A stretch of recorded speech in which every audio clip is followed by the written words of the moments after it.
Okay, so we write some useful integrals. Useful integrals. The first one is anytime you integrate from 0 to 2 pi of sine x dx. Look at the limits and look at this. You are going to get 0. B.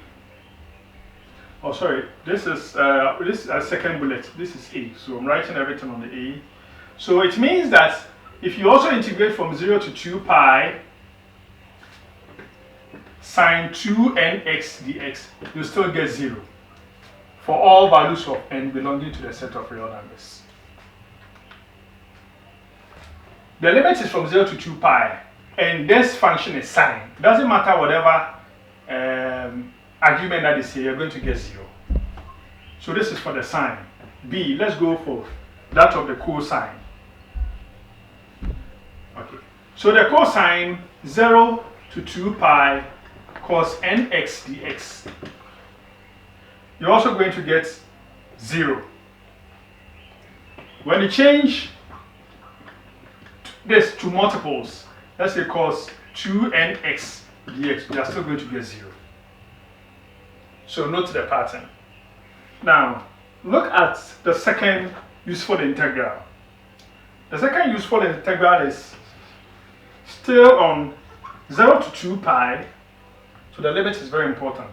0 to 2 pi, integrating sine squared nx dx. This will give you pi. When you have integrating from 0 to 2 pi cos squared nx dx, you still get pi.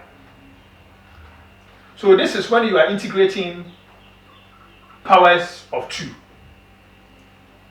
Okay, powers of 2 trig, powers of 2 sine and cos. You are going to get pi when the limit is between 0 to 2 pi. Good. So this one is taking the trig functions individually. The first one is taking the trig function individually. The second one is taking the trig functions in powers of 2. Now the third one, it will be taking the trig functions in combination, in multiplication. In combination, we pick one from here and one from there. So for example, we have 0 to 2 pi, we take one from sine and one from cos.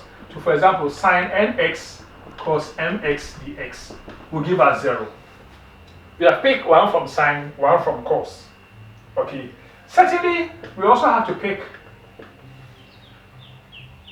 cos and cos. So I pick cos nx, cos mx. The arguments are different. You see that is nx, mx. This is nx, mx.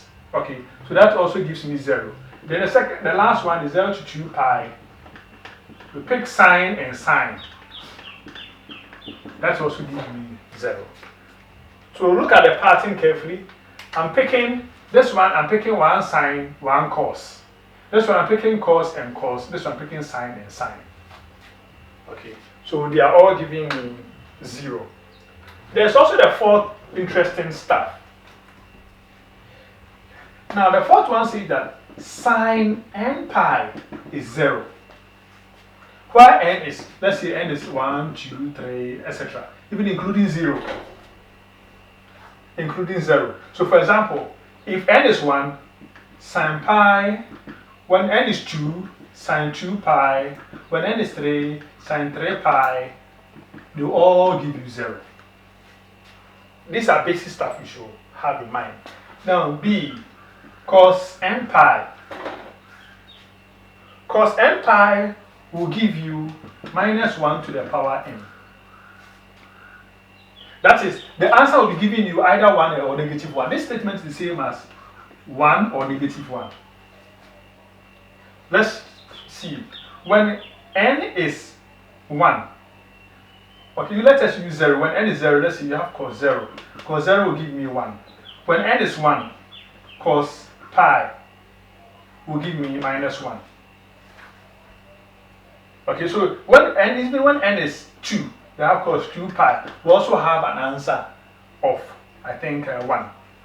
So it should be oscillating between 1 and negative. That's why we write cos n pi is same as minus 1 to the power n. So can we therefore say that? Can we therefore say that looking at this formula, cos half pi. Okay, well this one n is supposed to be n is supposed to be a whole number. N is supposed to be a whole number. N is supposed to be a whole number. So we cannot pick cos half pi. Cos half pi would be 0. Okay. So n is supposed to be a whole number. So let's move on to solving proper questions.